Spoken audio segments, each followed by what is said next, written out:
Hoje nós vamos refletir em 1 Coríntios capítulo 3. Quando não somos um servo em ação, só resta divisão e confusão. É importante aprender essa lição. Então fique ligado e não se esqueça aí, se você não está inscrito, inscreva-se no canal da IBNU, curta, ative o sininho e divulgue para os seus amigos e conhecidos para que o ensinamento da palavra de Deus alcance tantas pessoas quanto for possível. Seja um servo em ação e divulgando essa reflexão.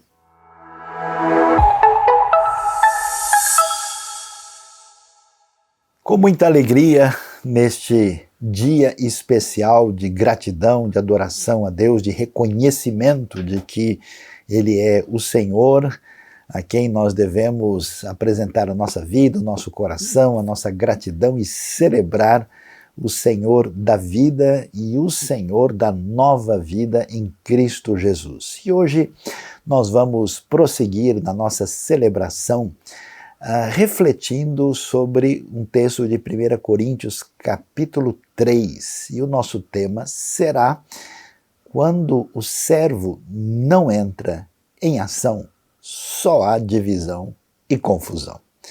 Olhando para 1 Coríntios 3, nós vamos observar, e vale a pena aqui a gente prestar atenção no texto bíblico, né? Paulo escreve para essa igreja que havia sido fundada ali na segunda viagem missionária, numa cidade cosmopolita, com um paganismo muito intenso, com uma série de dificuldades. A igreja prospera e cresce, como nós vamos ver relatado em Atos capítulo 18, mas falta amadurecimento nessa comunidade de seguidores de Jesus na cidade de Corinto. Então, o apóstolo Paulo vai escrever. Aí isso acontece no cenário em torno do ano 55, quando ele vai tentar orientar essa comunidade de como eles deveriam viver, e nós vamos observar como é que as coisas acontecem. Ele vai dizer o seguinte, logo no início do capítulo 3, irmãos, não lhes pude falar como a espirituais, mas como a carnais, como a crianças em Cristo, dei-lhes leite e não alimento sólido, pois vocês não estavam em condições de recebê-lo. De fato, vocês ainda não estão em condições porque ainda são carnais. Porque visto que há inveja e divisão entre vocês, não estão sendo carnais e agindo como mundanos, pois quando alguém diz eu sou de Paulo e outro eu sou de Apolo, não estão sendo mundanos? Afinal de contas, quem é Apolo, quem é Paulo? Apenas servos por meio dos quais vocês vieram a crer, conforme o ministério que o Senhor atribuiu a cada um. Eu plantei, Apolo regou, mas Deus é quem fez crescer.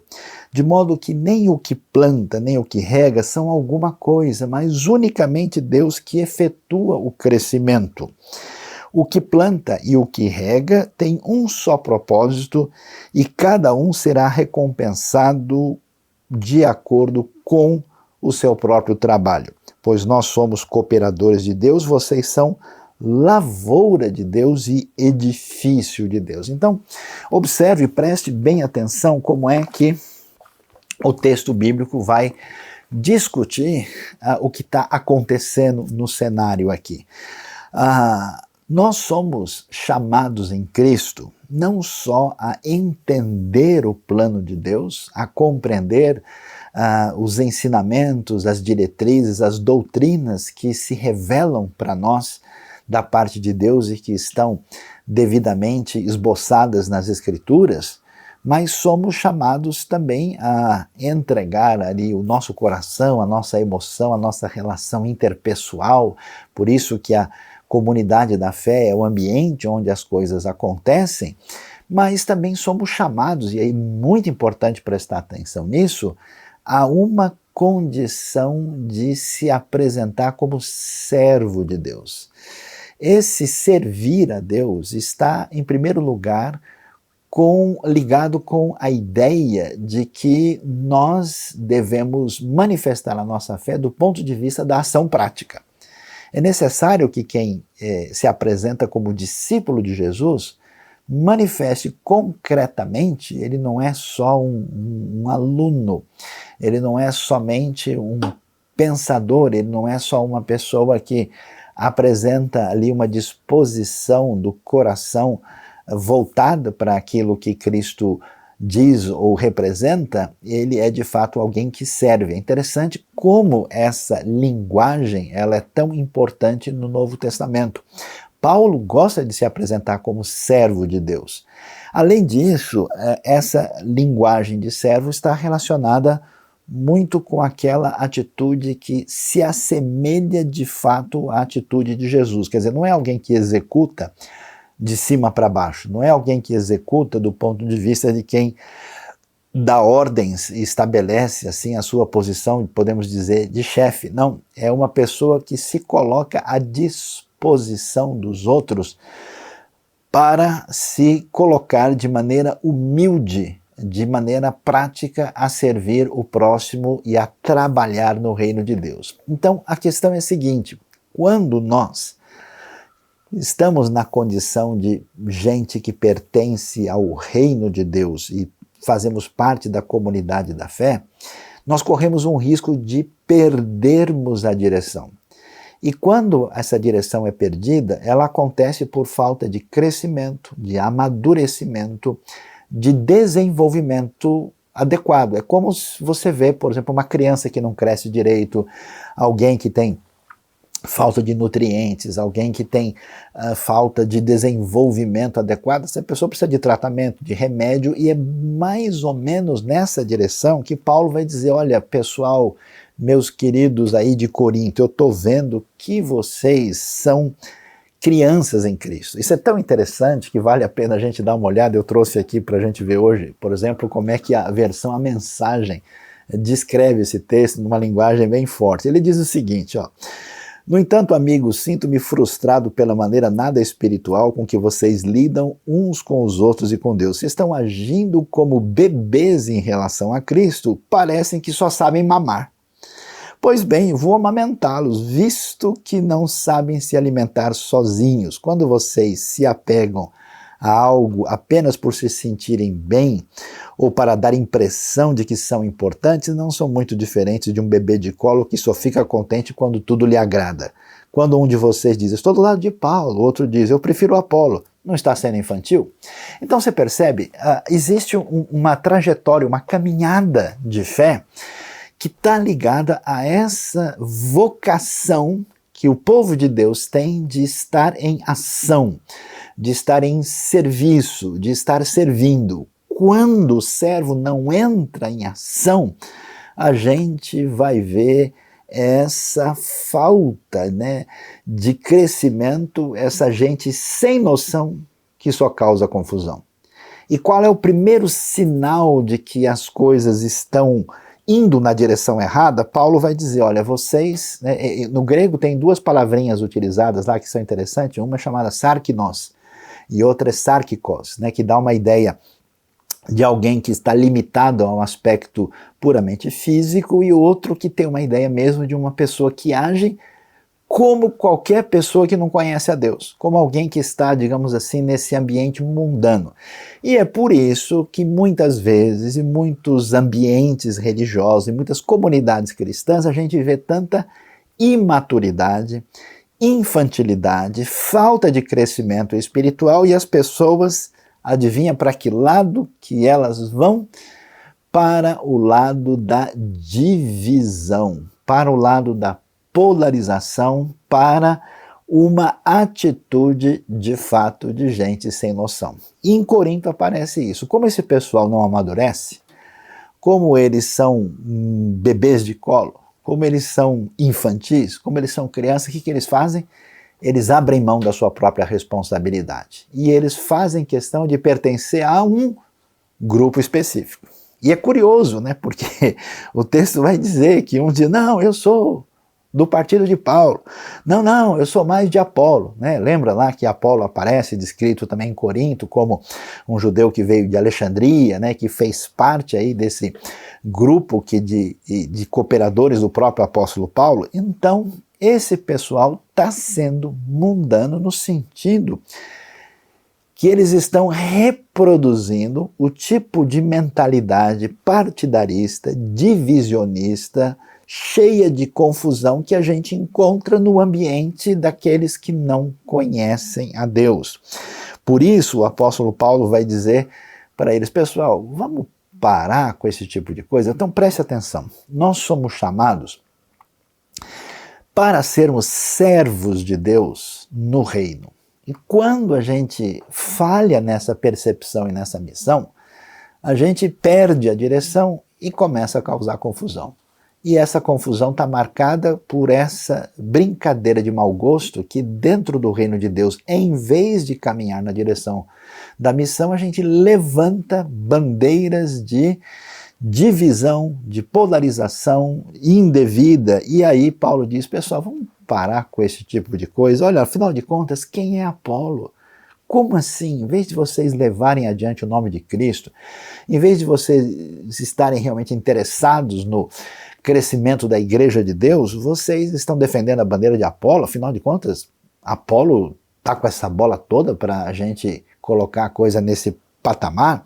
Quem é Paulo? Vale a pena levantar a bandeira em nome de Paulo? Olha só a reprimenda do apóstolo dizendo apenas servos. Você não entendeu? Vou repetir de novo. Apenas servos. Essa é a palavra. Se alguém quer levantar uma bandeira, eu sugiro, né? Levante a bandeira de serem, de fato, servos dedicados a Deus, por meio dos quais vocês vieram a crer. Quer dizer, esse pessoal nunca foi fim em si mesmo. Então, quando o povo de Deus é imaturo, vai exatamente caminhar nessa direção inadequada de partidarismo, de divisão desnecessária. E, aliás, eles são aqueles que foram usados por Deus para trazer a palavra do Evangelho, mas conforme o ministério que o Senhor deu a cada um. Quer dizer, até mesmo o canal por meio dos quais isso funcionou não tem nenhum protagonismo, porque foi o próprio Senhor que entregou aquele ministério para cada um deles. E, na verdade, em vez da gente ver esse campo dividido e minado, tem que ter uma visão mais ampla. E é interessante que agora Paulo começa a trabalhar com bastante atenção na metáfora que nos remete à realidade agrícola, à realidade de um campo, de uma plantação. E, aliás, é excelente isso porque, particularmente nesse ambiente, não tem ninguém que não vai entender a lição que o apóstolo Paulo quer apresentar. E ele vai dizer, então, eu plantei, Apolo regou, mas Deus é quem fez crescer. Quer dizer, veja quanta bobagem. Imagina até onde nós iríamos na nossa missão no reino de Deus se o povo de Deus deixasse de lado, né, vou falar uma palavra altamente erudita aqui, importante, né, as picuinhas, as coisas secundárias e irrelevantes, né, que eu percebo muitas vezes ganham um ar de protagonismo e um valor desnecessário enquanto a gente tem um mundo agonizando de tristeza, gente morrendo de fome, gente perseguida e morrendo, inclusive em conflitos, em situação terrível, exploração humana, coisas bizarramente assustadoras e apavorantes, trevas espirituais, um mundo marcado por desespero, morte, ocultismo, escravidão humana, tanta coisa, e muitas vezes o povo de Deus está lá discutindo se a gente batiza com água quente ou com água fria. Quer dizer, é uma loucura, né? E aí o texto vai dizer, e Paulo diz, olha, vocês não perceberam que nós somos aqui, vamos assim dizer, lavoura de Deus, que na verdade nós estamos juntos, que não, Jesus não é exatamente um polígamo que tem várias noivas, ele tem uma noiva que é a sua igreja e que todos nós fazemos parte de um projeto só, que quando chegarmos na presença de Deus, Deus não vai ficar perguntando para nós exatamente qual é a especificidade da maneira como a gente entendeu que deve funcionar, por exemplo, a ceia do Senhor, que essa não é a questão mais importante. Então ele vai dizer o seguinte, olha, na verdade nem quem planta nem quem rega são coisa alguma, mas apenas, unicamente Deus, Ele é que faz a realidade da igreja, do reino crescer. O que planta e o que rega tem um só propósito e cada um, olha que interessante, vai ser recompensado de acordo com o seu próprio trabalho. Somos cooperadores de Deus, vocês são lavoura de Deus. Isso é muito importante, aí a gente começa a perceber algo que confunde um pouco a cabeça da gente. Tem muita gente que acha o seguinte, ó, se eu acredito na doutrina direitinho, tá bom demais. Se o meu coração é de Jesus, né, e o meu pulmão não é da Souza Cruz, ou alguma coisa desse tipo, né, eu estou bem, né? Mas veja, a Bíblia diz que Deus nos chama para a postura de servo, e não existe servo espectador. Não existe servo que fica de longe dando opinião. Servo é para servir. Servo é para entrar em ação. Então, a nossa realidade no reino de Deus, com a obra de Deus na nossa vida, preste atenção, se isso não se traduz numa vida dedicada em ação, isso é apenas falação que não serve para nada, só ajuda a causar confusão e divisão. E é o que eu vejo muitas vezes.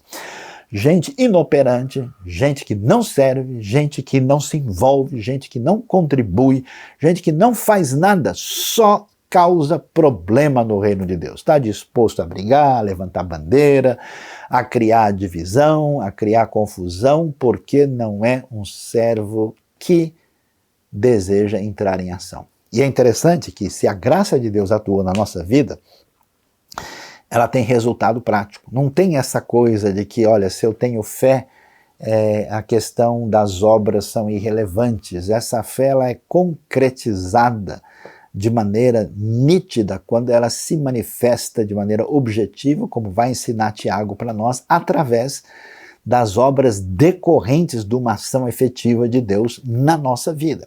Por isso, essa figura é importante. Ó, pessoal, nós somos lavoura, né? A figura do campo, da lavoura, é muito importante porque na plantação você vê como tudo tem uma relação de interdependência, né? Não dá para a gente fazer essa separação. A coisa ela é de perfil orgânico e muito importante entender isso. Agora, ele vai prosseguir nos ensinando nessa caminhada de como é que o servo deve entrar em ação e não entrar no caminho de divisão e muito menos de confusão. Ele vai usar uma segunda figura importante aqui que ele vai chamar de edifício de Deus no final do verso 9.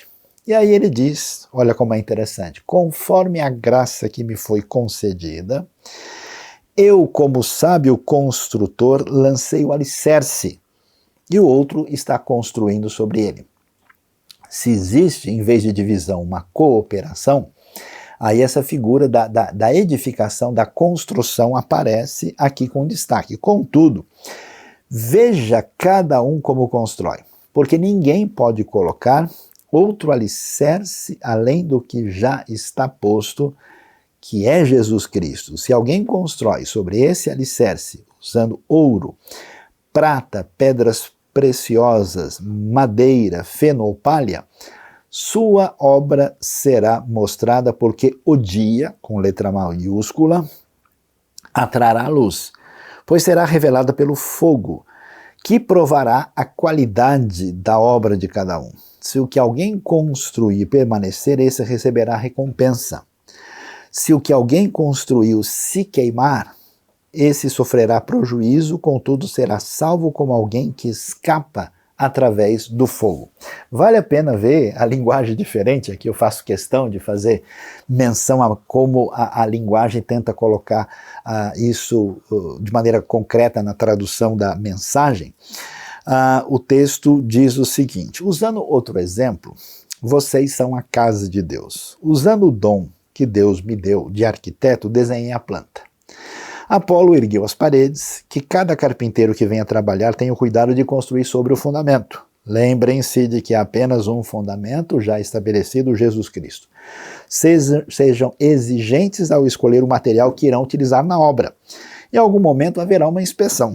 Se tiverem usado material barato de segunda linha, muito interessante essa aplicação aqui, vocês serão descobertos, a inspeção será rigorosa, tudo precisa estar de acordo. Se o trabalho de vocês passar na inspeção, ótimo, senão a parte de vocês na construção será derrubada, mas vocês não serão destruídos, vão sobreviver, mas com dificuldade. Então, olha só que coisa interessante. A sabedoria do apóstolo para falar a respeito dessa segunda metáfora que vai nos ensinar como é que a vida do servo precisa entrar em ação. Aí a figura é de um edifício, que tem a ver com a ideia de uma casa religiosa, que é uma ideia de um templo. E aqui nós temos dois elementos. Primeiro, nós sabemos que Corinto mesmo tinha um famoso templo, um santuário, que ficava lá na parte elevada, na famosa Acro Corinto, que era um templo de Afrodite. Aliás, na própria Corinto antiga, ali já dos tempos que vem lá do 6º século a.C., tinha um famoso templo gigante de Apolo que tinha na cidade, que até hoje as ruínas podem ser vistas, algumas colunas estão ali.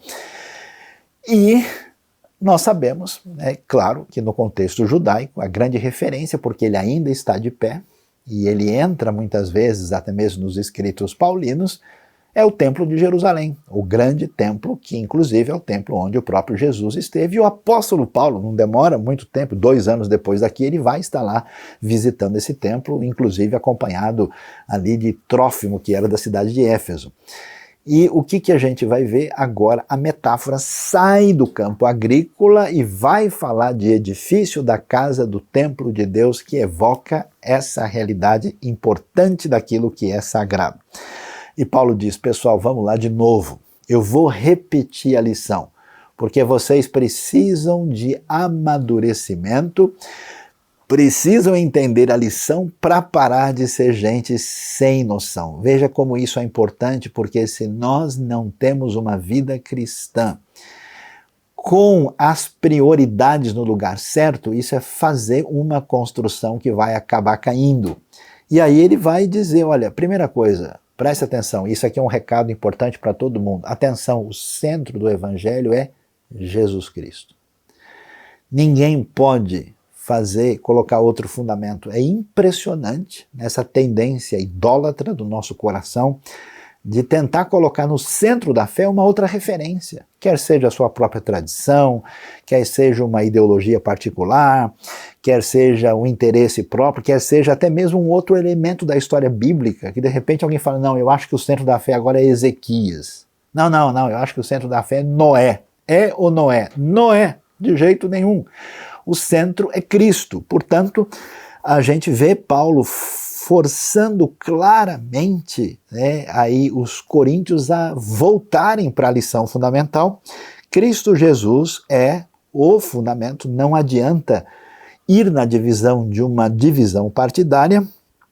E aí ele vai dizer, interessante isso, né, que vocês precisam ver, né, aí como é que constrói. Eu faço parte disso, Deus me deu esse papel de funcionar como uma espécie, né, é interessante a maneira como a mensagem transmitiu a ideia, como se Paulo fosse aí o principal arquiteto dessa construção que aparece aqui, que claro, também é uma ideia metafórica, né, e Apolo, né, também está levantando. Agora vamos ver qual é a nossa parte nessa construção do edifício de Deus. E é muito interessante porque no tempo antigo, no mundo pagão e no mundo judaico, a gente está preocupado com o quê? Com o templo de pedra, com o lugar da adoração, com a questão do templo físico, com aquilo que representa o lugar sagrado, com aquela realidade que envolve a nossa obrigação externa, o nosso formalismo de perfil ritual.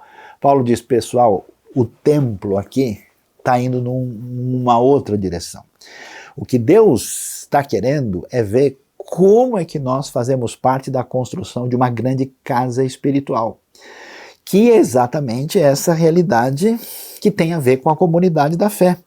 E então vamos ver como é que vocês fazem. Olha o que ele começa dizendo. Vocês precisam ver como é que vocês constroem. Ele cita inicialmente o quê? Se vocês estão usando ouro ou prata ou pedras preciosas. Observe esses três elementos. Eles são elementos fundamentais da construção do primeiro templo. Se você for ver a descrição do templo de Salomão, muita coisa é de prata, muita coisa é de ouro, e a presença das pedras está lá, inclusive, ali no peitoral do sumo sacerdote. E está presente nesse ambiente, quer dizer, nós, assim como no templo físico, você tem elementos fundamentais e preciosos e diferenciados, como é que a gente constrói no reino de Deus? Através de ser servo. Ou se a nossa obra vai numa outra direção, que é madeira, feno ou palha, que são elementos que até parecem em certas construções de alguma maneira do mundo antigo, mas que não têm condição de ter durabilidade, continuidade, permanência.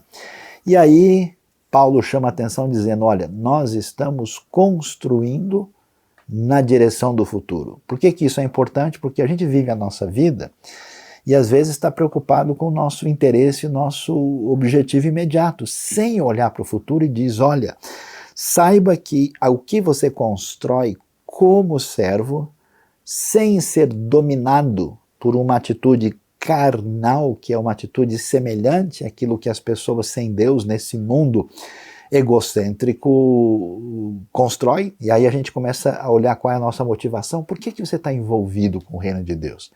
Qual é o seu objetivo na igreja? O que você está buscando? Ajuda? Protagonismo? Algum tipo de interesse particular? Ou você de fato está fazendo alguma coisa que passa pelo crivo da avaliação divina? Qual é a sua motivação? Por que é que você se envolve? Eu tenho visto pessoas, por exemplo, que estão envolvidas no reino de Deus, no ambiente da comunidade da fé, e de repente, sem mais nem menos, eles jogam tudo para cima, mostrando que a motivação não estava vinculada diretamente à missão em si. Paulo diz que havia um indivíduo chamado Demas, né, que era seu cooperador. Imagina o que é ser cooperador de Paulo. E um belo dia ele amou esse mundo à nossa volta, esse chamado presente século, e abandonou tudo. E aqui a gente vai ver que o dia, por isso letra maiúscula, que é aquela ideia do dia do Senhor, uma ideia que vem lá dos profetas do Antigo Testamento, é o dia do juízo de Deus, vai trazer a luz. Porque como o fogo está ligado com a purificação, o fogo está ligado com a ideia de juízo divino, vai chegar uma hora que tudo que as pessoas fazem no ambiente da igreja, da comunidade da fé, vai passar pelo crivo divino que tem a ver com esse povo, que vai provar a qualidade da obra de cada um. E a gente vai ver o que é que fica, né? Porque é muito interessante. Lembra de 1 Coríntios 13, né? Que se alguém, mesmo que ele deu o seu corpo para ser queimado e não tiver amor, nada seria. Quer dizer, o que realmente nós estamos fazendo no reino? Qual é o nosso objetivo? Isso está ligado com a ação do Espírito de Deus? Isso está ligado com algo que se opõe à inclinação da carne? Isso de fato tem a ver com o crescimento do reino? Isso está construindo o edifício? Isso está ampliando a lavoura? Ou está indo na direção oposta, onde a gente vê divisão e confusão? Não entre nessa contramão, porque certamente você é que vai, no final das contas, ter uma dura lição.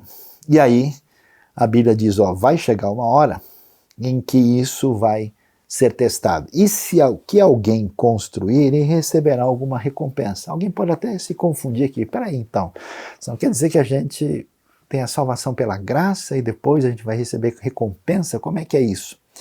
A ideia não é simplesmente que a gente está fazendo alguma coisa para ganhar uma espécie de pagamento depois. Mas se de fato o que estamos fazendo está sendo direcionado pelo Espírito, você constrói a sua realidade que tem desdobramento a partir desse agir da graça divina. Então não tem dúvida, não existe uma fé que é meramente contemplativa e meramente declarativa em termos de expressão, sem apresentar a postura de servir concretamente no reino. Se o que alguém construiu se queimar, ele sofre prejuízo. Mas é interessante, olha só, né? Contudo, será salvo como alguém que escapa através do fogo.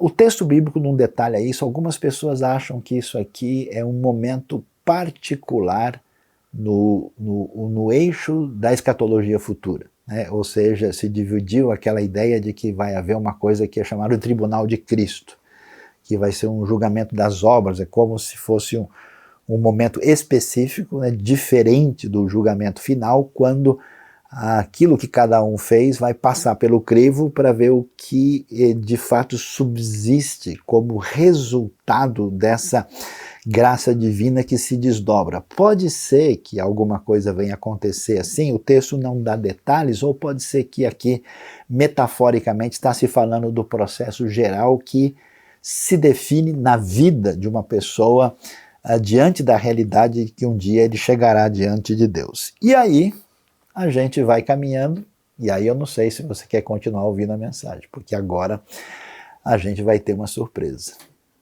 Quer continuar? Vamos prosseguir? Pois é. Quando a gente pensa nas nossas obras diante de Deus, no nosso serviço no reino, quando a gente pensa nessa atitude de caminhar para a construção do galardão, ou de recompensa, ou de vida futura, a gente pensa de que maneira? Individualmente. O que eu estou fazendo aqui, o que eu estou executando ali, o que eu estou fazendo no meu dia a dia, nosso raciocínio é individualista. Mas preste atenção e veja agora como o entendimento da palavra vai nos ajudar a saber de fato do que é que Deus está falando aqui por meio do apóstolo Paulo. Olha lá. Vocês não sabem que são um santuário de Deus? E que o Espírito de Deus habita em vocês? Se alguém destruir o santuário de Deus, Deus o destruirá, pois o santuário de Deus, que são vocês, é sagrado. Então atenção, diferente do que muita gente imagina, o santuário de Deus não é cada um de nós. Porque é interessante que muita gente no ambiente religioso cristão imagina assim que cada indivíduo é um templozinho. E que nesse templozinho é que o Espírito Santo habita. Ele habita na minha pessoa. A ideia de 1 Coríntios, do Novo Testamento, é que o santuário é o povo de Deus, a comunidade da fé, a igreja. Por isso ele diz que o santuário de Deus, que são vocês, esse é sagrado. Isso está claro porque Paulo está querendo dizer assim, o pessoal da comunidade da fé em Corinto, vocês não estão percebendo que esse negócio de dividir o povo de Deus, de ficar brigando por causa de Paulo e de Apolo, que esse tipo de caminho é um caminho errado, vocês precisam ver que vocês estão brincando com coisa séria. Essa coisa séria chama-se o templo, que está sendo construído, que é essa casa espiritual, que é a comunidade do povo de Deus, que é sagrada. Por isso é que não existe verdadeiro evangelho separado do corpo, da igreja, da comunidade. Isso é uma aberração no ensino do Novo Testamento. Você só pode servir se você tem a comunidade, onde você pode exercer os seus dons e fazer diferença. Quando você se refugia na sua individualidade e cai na direção desse divisionismo e partidaísmo, você bate de frente contra a verdadeira sabedoria, que é a sabedoria do servo e do serviço. Dá uma olhada, por exemplo, mais uma vez é muito interessante ver a linguagem que a mensagem apresenta. Vocês percebem que são o templo de Deus e que o próprio Deus está presente em vocês? Quem destruir o templo de Deus não ficará impune. Estejam certos disso, o templo de Deus é sagrado e vocês são esse templo. Aí agora você entende, a função de cada um, o que eu estou construindo é no ambiente da comunidade da fé, e aí está o elemento sagrado. Então, segundo as Escrituras, o sagrado não é o espaço onde a gente reúne, não é o templo que é indevidamente chamado de casa de Deus, não é a identidade denominacional de alguém, não é uma suposta teologia sagrada de um determinado grupo, é a comunidade da fé desses servos que estão construindo na direção da vida eterna. Por isso, Paulo vai prosseguir e vai dizer: não se enganem. Se algum de vocês pensa que é sábio segundo os padrões desta era, deve tornar-se louco para que se torne sábio. Porque a sabedoria deste mundo é loucura aos olhos de Deus, pois está escrito, ele apanha os sábios na astúcia deles. E também, o Senhor conhece os pensamentos dos sábios e sabe como eles são fúteis. Portanto, ninguém se glorie em homens, porque todas as coisas são de vocês. Seja Paulo, seja Pedro, seja o mundo, a vida, a morte, o presente, o futuro, tudo é de vocês, vocês são de Cristo e Cristo de Deus. Ou seja, o que acontece? O chamado nosso nesse serviço tem a ver com o seguinte enfoque. Olha, quando alguém não está de fato sintonizado com Cristo, com a palavra de Deus e com a orientação da fé, essa pessoa está ligada com o jeito de pensar deste mundo. Com essa sabedoria, claro, e no mundo de Corinto eles conhecem muito bem tudo aquilo que envolve a sabedoria grega, a sabedoria inclusive de algumas escolas filosóficas, aquele mundo de certa forma bastante evoluído e que parece grande coisa. E é interessante, a gente vê isso, né? Gente, por exemplo, de bom treinamento intelectual, gente com experiência, gente que tem tantos predicados favoráveis, mas se tornou refém de uma atitude carnal, mundana, fundamentada na sabedoria deste mundo. Então, a comunidade da fé precisa entender que o caminho que Deus tem para você e para mim é um caminho de servo. Servo de Deus e servo dos outros, servo da comunidade da fé, que constrói em parceria esse templo sagrado que é a comunidade, que é a igreja da qual fazemos parte, com a qual estamos envolvidos, comprometidos e estamos construindo, e Deus vai avaliar se essa construção é autêntica ou não. Eu vou terminar lendo, porque ficou muito interessante a maneira como o texto da mensagem coloca em palavras fortes e contemporâneas o que o texto vai apresentar para a gente. Ele diz o seguinte, olha que interessante, não se enganem.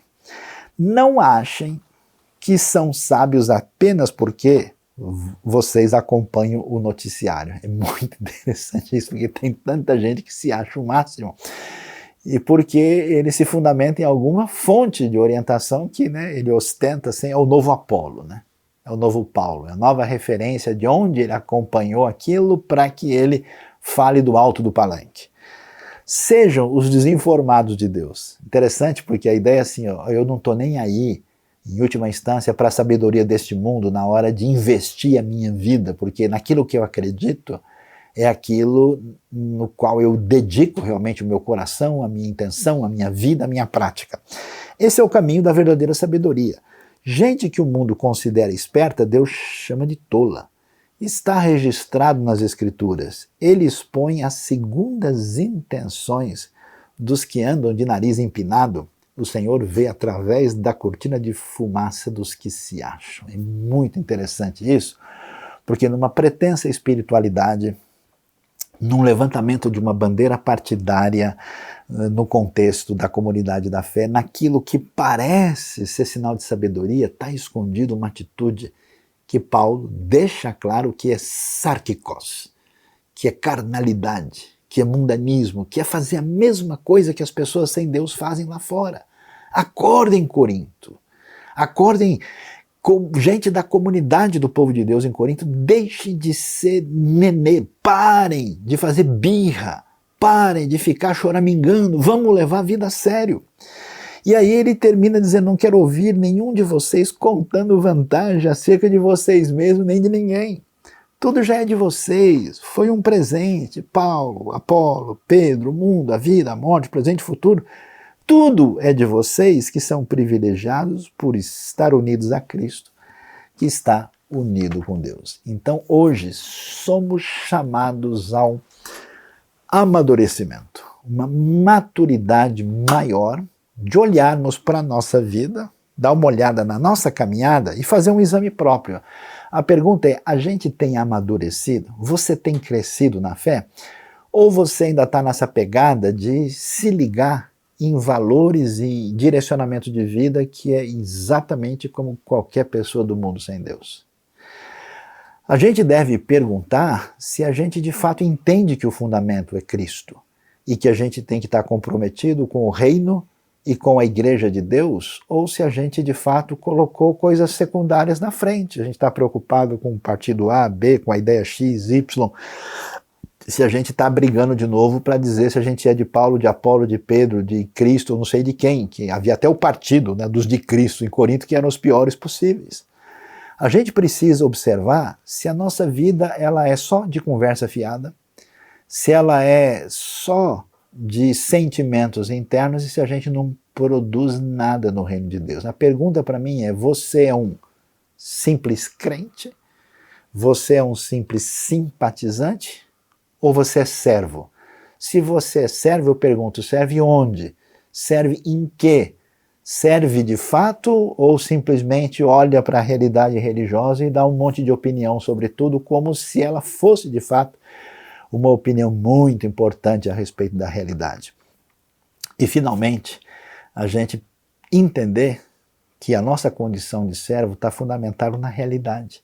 Realidade de que o tempo não nos pertence, o mundo é de Deus e do Senhor, o Senhor do universo, Ele é o Senhor da igreja e da história, e nós estamos nesse trem da história que está caminhando adiante, que vai chegar lá na frente, e ele chegando lá, a gente vai ter que chegar diante do Senhor para ver o que foi que nós executamos e fizemos, qual foi a medida do serviço que a graça de Deus produziu em nossa vida. É possível que alguns de nós, chegando no final lá, a gente vai meio que, como é que se diz, passar raspando, né? Classificar assim na terceira chamada, né? Simplesmente recebeu a salvação e não cresceu quase nada. A semelhança dos coríntios carnais que não haviam se desenvolvido. Ou se você quer fazer diferença, e nesse mês queremos enfatizar isso, a importância de servir no reino. Minha oração, o meu desejo é que você, nestes próximos dias, leve a sério essa realidade, de que se você não for um servo em ação, você pode correr o risco de ser alguém que só causa confusão e divisão. Que Deus tenha misericórdia de nós neste dia, abençoe a nossa vida, o nosso coração e a nossa ação no reino de Deus. Amém.